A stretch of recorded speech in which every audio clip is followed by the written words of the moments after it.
Maksudnya kan nggak tahu cuti ya.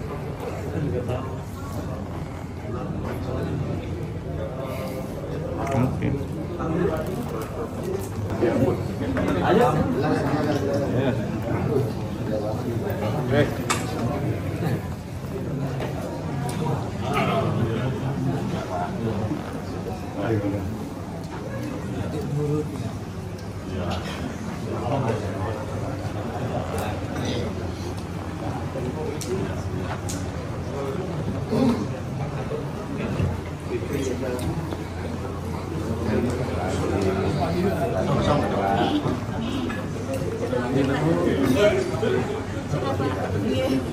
Kapan ada?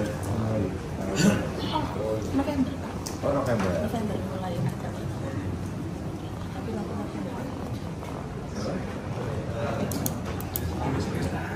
Gue Pak. Ada.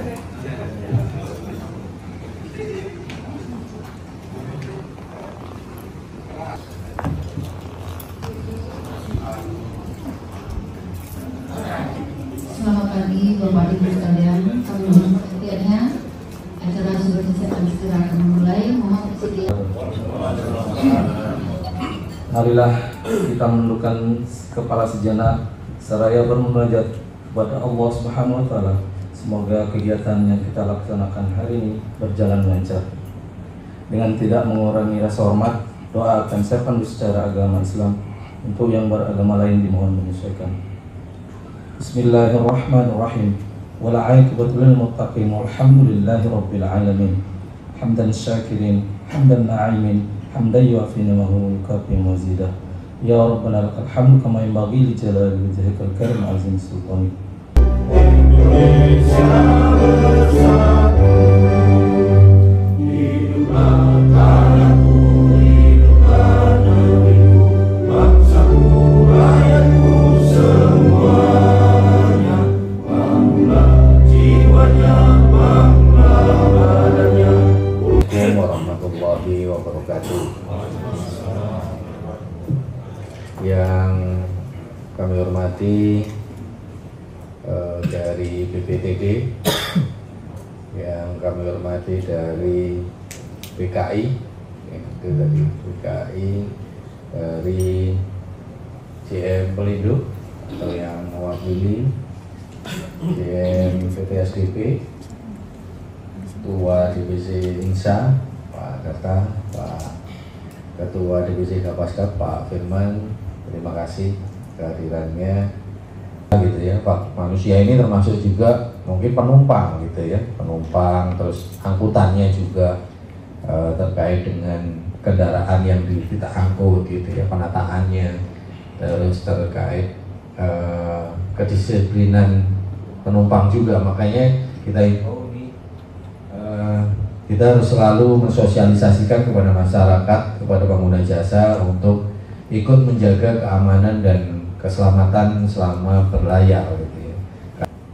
Yang kedua adalah faktor kapalnya gitu ya. Nah, ini keselamatan kapal juga terkait dengan kelautan kapal gitu ya. Nah, itu nanti kalau di kami kan kalau terkait penumpang barang dan sertifikasi kapal-kapal berbendera Indonesia. Nah, ini kapal. Jadi kapal itu sudah dibentuk memenuhi persyaratan keselamatan, pencegahan pencemaran, pengawakan dari semua manajemen keselamatan, pencemaran, dan manajemen kapal di saat dia berlayar di perairan tertentu. Baru dia terbitlah SPP. Next. Jadi ini Pak, kami next. Ini Pak, baju yang saya pakai ini Pak, ini adalah ada dasar hukumnya yaitu PM 110 tahun 2016. Jadi setiap marine inspektor yang naik di atas kapal diwajibkan memakai baju seperti yang saya pakai saat ini Pak. Karena sejak kejadian di Tunu banyak yang menyatakan marine inspektor tapi dia hanya di atas kapal, dia tidak mempunyai ID card atau dia tidak memakai baju seperti ini. Makanya ketika kita ketika kita kejadian dia tidak bisa beroperasi. Ada juga kerusakan yang bersifat minor. Jadi kerusakan itu dia bisa beroperasi walaupun contoh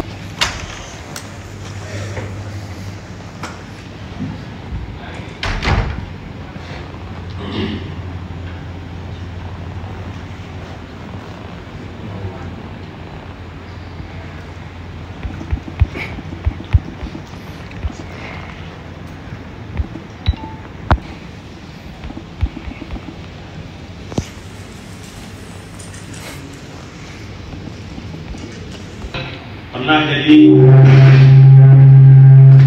kepala seksi staf hukum dan sertifikasi kapal di KSOP kelas 3 Tanjung Wangi, yang mana saya berkolaborasi dengan Pak Kasub sekarang ini. 2024 sampai saat ini masih di KSOP Lembang sebagai kasih lalu lintas angkutan laut dan usaha pelabuhan. Ini diklat saya Pak, dan Inspektur Sabadaran, Basic Commercial Survey, Intermediate Commercial Survey, pendaftaran, pengirim melalui DUP, pengolahan tesis PKS, bahan usaha yang diberikan khusus untuk depo atau peti kemas, pergudangan, pemilik atau operator kapal dan nahoda. Kemudian lab, nomor 17 Pak. Kemudian nomor 39 dari Kementerian Negara, Peraturan Pemerintah 20 tentang perairan, nomor 74. Peraturan Presiden nomor 40 tahun 2015 tentang Kementerian Perhubungan, Peraturan Menteri Perhubungan nomor 122 bagaimana telah diubah dengan Peraturan Menteri Perhubungan nomor PR terkait tata cara penanganan dan pengangkutan barang berbahaya di pelabuhan. Kemudian pengetahuan Pak SOP, hadir juga kepala asosiasi Kapasdat Binsa. Mungkin saya nggak berlama-lama juga Bapak, saya juga nggak mungkin juga memperkenalkan diri gitu kan. Memperkenalkan diri mungkin teman-teman juga sudah banyak yang kenal gitu.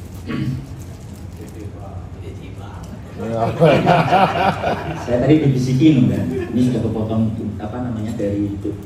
dari teman-teman Surop dan teman-teman DKI. Saya nggak lama-lama. Padahal saya bukan tipe-tipe yang ekspert Pak, saya lama juga.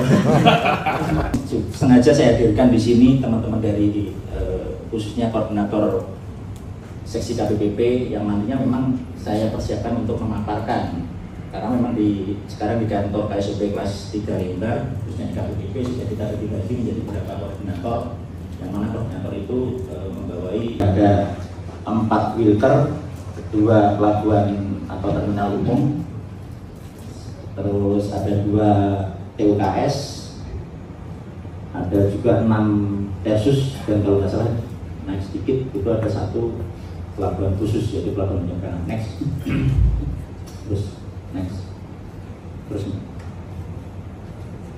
terus, nah stop. Sebetulnya materi yang akan kami bawakan adalah pertama terkait definisi supaya pelaksanaan di lapangan kita sama-sama sudut pandangnya dari tempat yang sama. Apa tuh yang dimaksud yang atau apa? Next,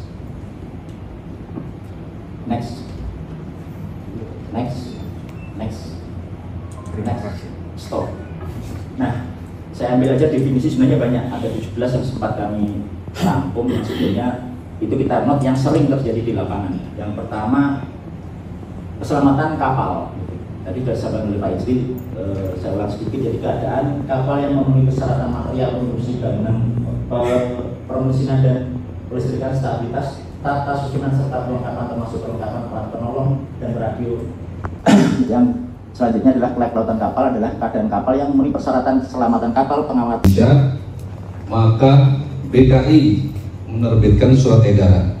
Jadi surat edaran ini berlaku di lingkungan internal BKI Pak. Jadi semacam instruksi begitu. Jadi dari Perhubungan Laut mengeluarkan surat atau UN 00 tersebut, masalah tidak akan terselesaikan. Jadi untuk Pak Garda dan Pak Heni, saya sudah catat Pak terkait penambahan MI Pak. Jadi di HK 103 Pak, di PM 110 bahwasanya Marine Inspector itu Pak, dia harus sudah mengikuti diklat Inspektor Marine Inspector. Jadi NCPS di PM 65 tahun 2009 GT di bawah 500 itu dia sebagai asisten Marine Inspector atau biasa disebut Marine Inspector B. Sedangkan kalau di SOLAS yang berkaitan dengan International Maritime Organization itu Marine GT di atas 500 dia harus mempunyai MIA. MIA persyaratannya dia harus ANT 2 hingga ANT 1. Sedangkan MIB persyaratannya dia di bawah ANT 3 maksimal. Jadi itu yang pertama Pak. Yang kedua, setelah dia mengikuti diklat, dia harus pengukuhan dulu Pak. Pengukuhan berdasarkan proses dan skill and knowledge-nya. Apakah dia pernah menjadi pemeriksa atau asisten, itu Pak. Karena nanti ada assessment-assessmentnya. Yang selanjutnya Pak, kami mendapatkan dua ini Pak, dua orang. Kebetulan dia masih orientasi Pak. Satunya besok Oktober dia masuk Pak. Dia kebetulan penempatannya di Marine Inspector Pak. Dua orang tersebut Pak. Tapi dia masih orientasi Pak. Sama dia nanti Oktober masuk. Bagi kami Pak, saya sebagai kepala seksi, kami juga siap aja Pak bila ada penambahan Marine Inspector. Jadi gitu. Intinya di tempat kami, kalau Bapak masuk, banyaknya kertas berserakan di atas printer Pak. Itu bukan kertas sembarangan Pak, itu kertas aturan Pak. Jadi setiap orang yang masuk ke ruangan saya, dia harus bisa mendebatkan apa yang dia keluarkan. Kalau dia tidak bisa mendebatkan, saya tidak mau. Karena itu mencangkup terkait keselamatan pelayaran Pak, khususnya keselamatan kapal Pak. Jadi Bapak boleh tanya ke Marine apabila dia masuk ke tempat saya, dia harus mengeluarkan sesuai dengan aturan yang ada di printer. Itu Pak. Dan bagi kami Pak, khususnya SSK, terbuka, siapapun bisa. Karena setiap kecakapan, setiap skill and knowledge itu wajib dimiliki oleh orang yang mempunyai teknis, khususnya mempunyai ijazah pelaut di atas 3 Pak. Jadi itu Pak yang bisa saya sampaikan. Itu yang pertama. Yang kedua, terkait yang dikatakan Pak Denny terkait land throwing Pak ya. Itu land throwing itu kalau bahasa Indonesianya alat apa? Pelempar lah. Itu Pak. Itu Pak, memang di aturan NCPS di PM 65 tahun 2009 itu menyatakan bahwasanya near coastal atau lokal perairannya, maksudnya pelayarannya diwajibkan dia mempunyai Pak, apakah itu kapal penumpang ataupun kapal barang. Dan di sana juga terdapat GT-nya Pak. GT di atas 500 dia harus mempunyai 4 land throwing tower Pak. Jadi land throwing Pak. Jadi itu untuk khusus kapal penumpang Pak. Begitu juga kapal barang. Dia GT di atas 500 dia harus mempunyai 4 Pak, maksimal. Jadi yang dikatakan memang ada Pak. Yang dikatakan Pak Denny memang ada perahu kecil atau kepil yang membawa dia tidak ada land throwing Pak atau tembakan Pak, tidak ada. Dia hanya melempar karena talinya tidak cukup untuk dermaga ke daratan. Dia memakai kepil Pak. Selain itu Pak, pandu pun juga ada Pak. Ada pandu darat, ada pandu konvensional Pak. Jadi pandu darat itu memang di daerah Kalimantan khususnya banyak Pak sekali pandu darat. Itu sama seperti land throwing Pak. Jadi seperti itu Pak Denny. Terus terkait Pak Firman, temuan terkait mayor Pak. Jadi yang dikatakan temuan yang bersifat mayor sesuai dengan AL015 Pak. Temuan hasil pemeriksaan yang membahayakan secara langsung keselamatan jiwa di laut Pak. Jadi contoh yang membahayakan itu firefightingnya Pak, water sprinkle, terus mesin, terutama mesin pelistrikan dan lain-lain Pak. Itu yang saya kira yang bersertifikasi Pak, yang membahayakan itu Pak, yang bersifat mayor Pak. Tapi ada juga yang tidak membahayakan, bersifat minor. Dia seperti AIS, GPS. Sebenarnya dia membahayakan Pak, radar. Cuman kita melihat apakah radar AIS dia di atas kapal mempunyai lebih dari 2. Kalau dia mempunyai lebih 2, satu yang rusak, kami masukkan ke kategori minor Pak. Jadi seperti itu Pak, terkait perbedaan mayor sama minor. Mungkin ya, untuk itu di daratnya, untuk fasilitas pelabuhan. Kemudian sebelum itu nanti dibentuk Pak, itu ada namanya nanti Port Facility Security Assessment. Nah itu nanti di asesmen dulu pelabuhan Pak Data tentang keamanan, terus alat-alat keamanannya. Ini nanti di asesmen oleh RSO Pak, Recognition Security Officer ya. Dan kemudian untuk di kapalnya nanti ada namanya Port Security Assessment. Nah itu. Jadi alam angkat. Tapi tadi saya Pak Kasih WB bisik-bisik ke saya, mungkin nanti per 1 Oktober ya Pak, akan diadakan asesmen Pak dengan peralatan alat angkut yang ada di Pelabuhan Lembar. Mungkin itu bisa nanti jadi acuan kita untuk bagaimana cara bekerja selamat. Tapi saya pernah mengadakan survei kecil-kecilan di Pelabuhan Lembar itu Pak. Memang TKBM Saya dari posisi TV kali ini dari Jakarta Pak, dari berita Oh iya. Sudah. Tadi kan udah. Ini sebenarnya kan sebagai rangkaian dari Perhubungan Nasional.